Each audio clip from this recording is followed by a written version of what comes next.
That's why I feel like I write on the train. Like a lot of my best work has come out of the train. You know, like Gangster I wrote there, the NYC poem I wrote there. You know, Options in the Media I wrote on the train. A lot of my pieces I wrote on the train. Sometimes I start off with a little melody. You always gotta kick the melody, you know? So it's like, if the train's like, you just write off that. That could be like the basis of your beat, but then you gotta come up with the melody. So it's like,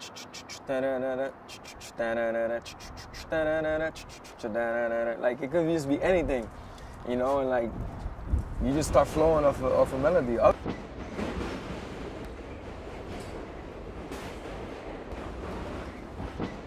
I always thought that I could grow up to become a gangster. But not just any kind of gangster. You see, you wouldn't want to mess with this kind of gangstercism. Because I want to be a real gangster. I want to be that gangster approaching your mayor with a Glock to his head so I can ask him simple questions like, yo, what the fuck has you been doing with the tax money, homie? I want to be that gangster that'll gather the homeless by the hundreds so we can go knock down the doors of Bill Gates' 90,000 square foot mansion and tell him, yo, Bill, these people are going to be staying here for a little while.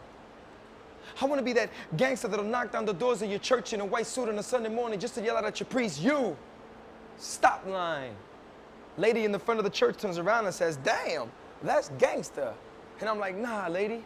Gangsters when I assassinate that priest and any other priest who's ever laid a foul hand on a 9-year-old child. And when I do it, I yell out in the name of the Lord God, I am a gangster because I want to be that gangster. I want to be a gangster poet by the name of Don Corleone so that instead of my ring, you will kiss my pen. And before reciting at any venues, you'll have to see me about it.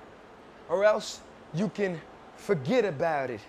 That gangster that'll shut down fine restaurants and reopen them as soup kitchens. That gangster that'll get hospitals to reverse the priorities and get minorities and poor families in the front of the lines while the wealthy, they go wait in the back in their pools of blood for Band-Aids. I want to be a fucking gangster. That gangster that'll shut down liquor stores that keep drowning my people in 40-ounce bottles. That gangster that didn't hesitate to fire 3 rounds when your husband was beating you. That gangster that comes ahead like head of the mafia to take a rapist and make you give head to the head of a double-barrel shotgun. You in shock, son, because I want to be that gangster. So the next time you see me enter, leave your place, just make sure you step out of my way, because you don't want to run into this type of gangster, because this gangster I keep dreaming will be me someday.